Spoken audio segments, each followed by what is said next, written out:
진행을 하도록 하겠습니다. 저는 오늘 여러분들에게 간단하게 내가 공부하는 이유라는 주제로 말씀을 드리게 된 리더십 코칭 MBA 12기 임승엽이었습니다. 네, 고맙습니다. 네, 뭐 격식 없이 자유롭게 이렇게 좀 이야기를 드리도록 하겠고요. 오늘 여러분들 그 교육이 끝나는 종강하는 날이잖아요. 종강하는 거에 맞춰서 제가 한번 테마를 생각해봤는데 공부의 이유에 대해서 한번 이야기를 나눠보면 좋겠다 생각이 들어가지고 한번 준비를 해봤고요. 굉장히 어렵거나 심오한 주제가 아니고 그냥 편안한 내용을 준비를 하게 되었습니다. 한번 이야기를 여러분들과 진행을 해보도록 하겠습니다. 첫 학기를 마치면서 여러분들의 그 개인적인 감회들이라든지 소감들이 되게 다양하실 것 같은데요. 저는 오늘 여러분들에게 이러한 질문을 드리면서 시작을 한번 해보려고 합니다. 좀 생뚱맞은 질문일지도 모르겠습니다. 우리는 과연 몇 살까지 살 수 있을까요? 라는 그런 질문을 한번 던지면서 시작을 해보도록 할게요. 기본 코치님 몇 살까지 사실 것 같습니까? 100살 이상. 100살. 오, 굉장히 사시네요. 네. 옆에 계신 주희 코치님 몇 살 정도 사실 것 같으세요? 70까지. 네, 70까지. 굉장히 짧죠. 짧게 말씀하셨네요. 네. 네. 네, 짧고 굵게? 많은 분들한테 몇 살까지 살 것 같냐라고 이렇게 여쭤보게 되면은 다양한 의견이 이렇게 나오게 됩니다. 그래서 그 근거가 뭐였냐 이렇게 물어보게 되는데 가끔씩 이런 과학적 근거들이 있습니다.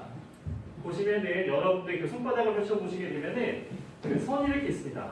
빨간색 선이 생명선이라고 불리는 선인데 이 선이 길면 길수록 나이가 오랫동안 살 수 있다는 그런 비과학적인 내용들이 있습니다. 또는 여러분들 자 보시면은 내가 왕이 될 상이가 이렇게 관상을 보게 되면은 그 사람의 그런 생명이 보인다고 하는 또 비과학적인 그런 이야기도 나오게 되는데 대부분의 사람들이 어떻게 이야기를 하게 되냐면요.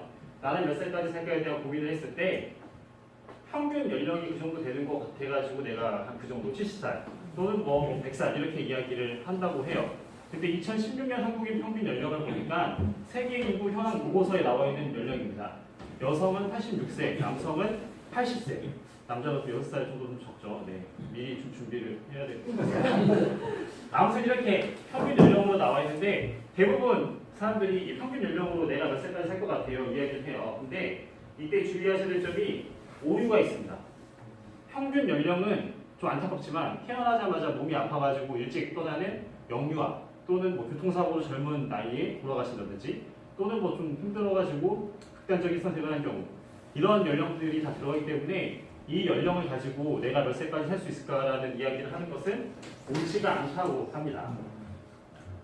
그래서 더욱 중요한 나이 숫자를 볼 때는 최민 사망 연령이라는 것을 보는 게 가장 정확한데 이 최민 사망 연령이라는 건 뭐냐면은 자연스럽게 사람이 노화가 진행되면서 자연스럽게 돌아가시는 나이.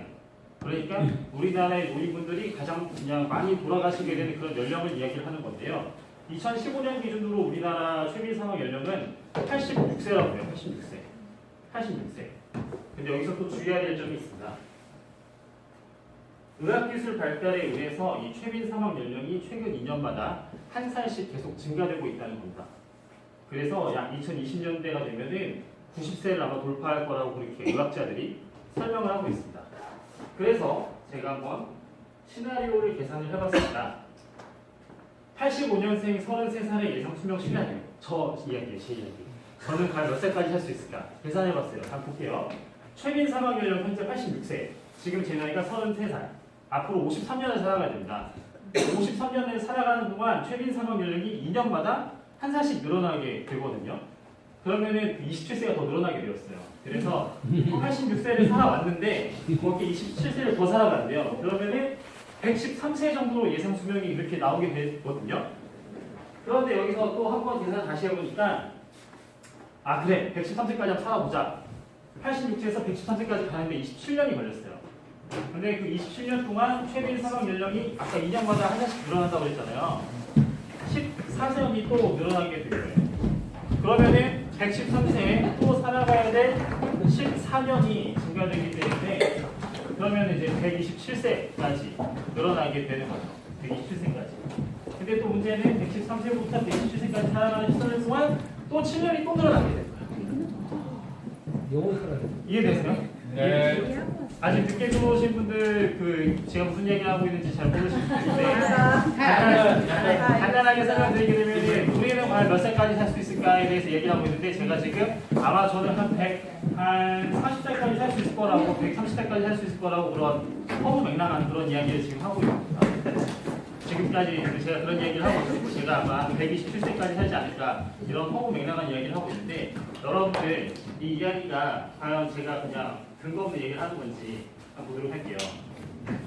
미국에 있는 타임즈에서 이런 말이 나왔습니다. 캐나다에서 살고 오신 지창규 씨 여기 영어 본토 발음 한번 읽어주시죠. 저 잘 못하는데. 한번 읽어주세요. 어디까지 읽어요? 여기까지 읽어주세요. 아, 모임가 주세요? 네. 아니, 경품을 준비를 못 했는데 못 드려가지고 너무 죄송해서 말씀 못 드렸네요.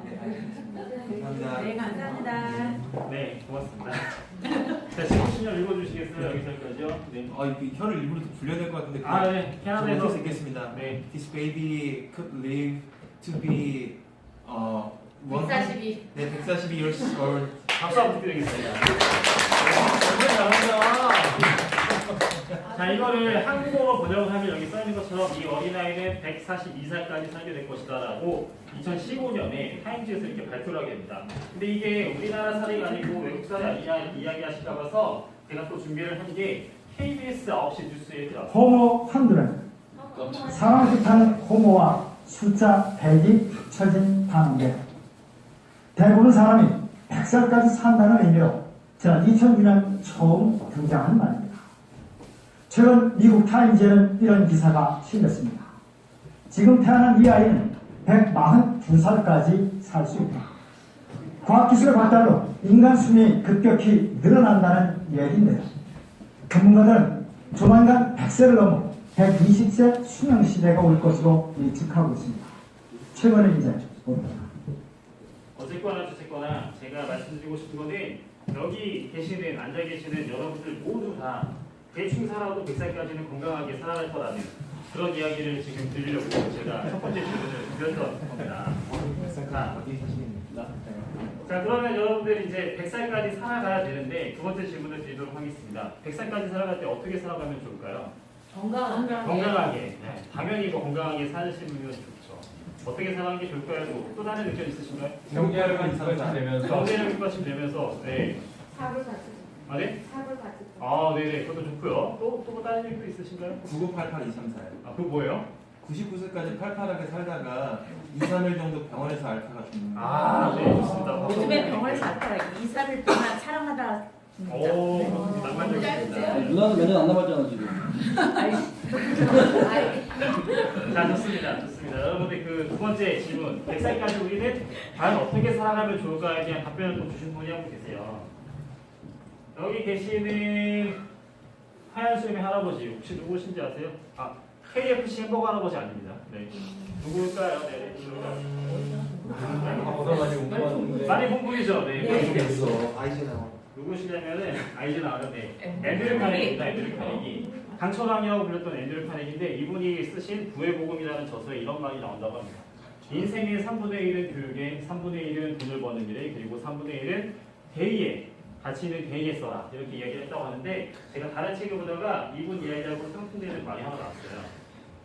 100세 시대를 인생 3단계 로드로 사는 겁니다. 100세 시대를 3으로 나눠가지고 30년 동안 중고등학교, 초등학교, 대학교, 대학원 다니면서 30년 학습기를 살아가고요. 회사에 취업을 하고 조직생활을 한 30년 정도 하고 그리고 그동안 쌓은 그 경험과 지식으로 자기 사업을 30년 정도 하고 그리고 남은 1년 정도는 멋지게 은퇴를 하는 거.